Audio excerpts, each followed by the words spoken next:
मेरा नाम अजीत है। मैं एक मैकेनिकल इंजीनियर हूँ। मैं स्वभाव से बहुत ही रिजर्व हूँ। इस कारण कभी लड़कियों से न ज़्यादा दोस्ती रही, ना ही कोई मेरी गर्लफ्रेंड बनी। अब मेरी भी जॉब लग गई थी और घर वाले अब शादी की बातें करने लगे। घर पर कई तस्वीरें और बायोडाटा आने लगे। उसमें से मुझे अंजलि देखते ही पसंद आ गई। बायोडाटा से पता चल रहा था कि वो अच्छी पढ़ी लिखी थी। मैंने अपने घर वालों से कहा कि मुझे लड़की पसंद है। हम लोग अंजलि के घर उसे और उसके परिवार को देखने गए। फिर जब अंजलि चाय लेकर आई तो वो मुझे उसकी तस्वीर से भी ज़्यादा सुंदर लगी। खुले बाल और हल्के नीले रंग की साड़ी में वो बहुत ही सुंदर लग रही थी। फिर घर वालों ने हमें एक कमरे में बातें करने भेजा। कमरे में वो चुप थी। उसके चेहरे पर इतनी खुशी नहीं थी। मेरा दिल धड़क रहा था। मुझे लगा कि उसे मैं पसंद नहीं हूँ। फिर मैंने ही बात शुरू करते हुए कहा कि आप क्या करती हैं। उसने मेरी तरफ घूर कर देखा और कहा कि आप बायोडाटा देखा नहीं तो मंगाया क्यों था। उसकी बात सुनकर मुझे लगा कि मुझ में कोई इंटरेस्ट नहीं दिखा रही है। फिर मैंने उसे डायरेक्टली पूछ लिया कि आपको मैं पसंद नहीं हूँ। वो बोली, मेरे पसंद की बात नहीं है, आप खुद मुझे नापसंद कर देंगे, मुझे पता है। उसने कहा कि अभी मैं आपको ऐसा कुछ दिखाने वाली हूँ कि आप वो देखते ही आप शादी के लिए मना कर देंगे। आपसे पहले दो को दिखाया, उन्होंने भी देखते ही मना कर दिया। यह कहकर उसने अपने खुले बाल जो पीछे थे उनको आगे किया। इतने में ही कमरे के बाहर से आवाज़ आ गई और उसकी माँ कमरे में आ गई। शायद उन्हें भी पता था कि वो हर लड़के के साथ ऐसे ही बातें करती है और कुछ बताती है। उसकी मम्मी ने कहा, चलिए बाहर सब आपका इंतज़ार कर रहे हैं। अंजलि ने अपनी माँ की तरफ देखा।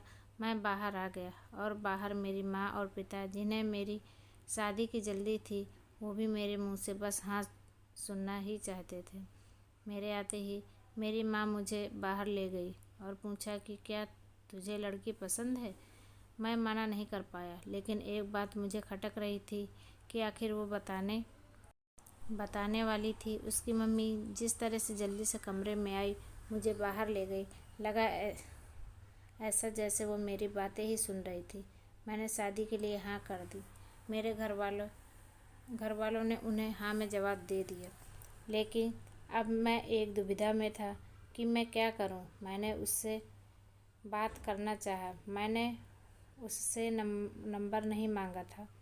मैंने अपनी मम्मी से कहा कि आप बात करो और उसका नंबर ले लो। मम्मी ने अंजलि की मम्मी से फ़ोन पर बात की और अंजलि का नंबर मांगा, लेकिन उन्होंने ये कहकर मना कर दिया, अंजलि का फ़ोन अभी ख़राब है। मम्मी ये भी कह रही थी कि वो लोग शादी के लिए जल्दी कर रहे हैं। इन सब बातों से मेरे मन में कुछ अजीब सवाल आने लगे। एक शाम जब मैं ऑफिस में था, तब मुझे एक अननोन नंबर से कॉल आता है। फ़ोन रिसीव किया तो अंजलि थी। वो बोली कि मम्मी ने मेरा फ़ोन ले लिया है। मैं कुछ बहाना करके अपने फ्रेंड के रूम में आई हूँ।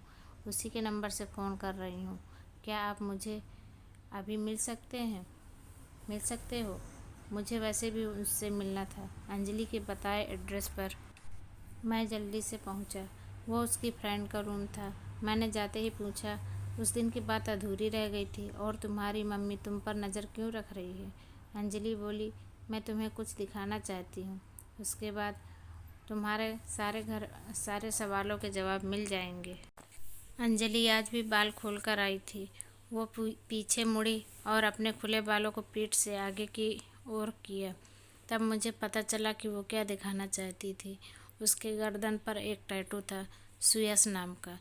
अंजलि बोली कि मैं एक लड़के से प्यार करती थी और हम दोनों शादी भी करना चाहते थे। मैंने उसी के नाम का टैटू करवाया था। यह बात मैंने अपने घर वालों को भी बताई थी और वो तैयार भी हो गए थे, लेकिन सुयश ने मुझे चीट किया। वो मेरे अलावा भी किसी और को डेट कर रहा था और वो लड़की पैसे वाली थी, इसलिए उसने मुझे छोड़ दिया। तब से मुझे शादी और लड़कों से नफरत सी हो गई थी। उस लड़के को मैंने बहुत प्यार किया, लेकिन उसने मुझे धोखा दिया।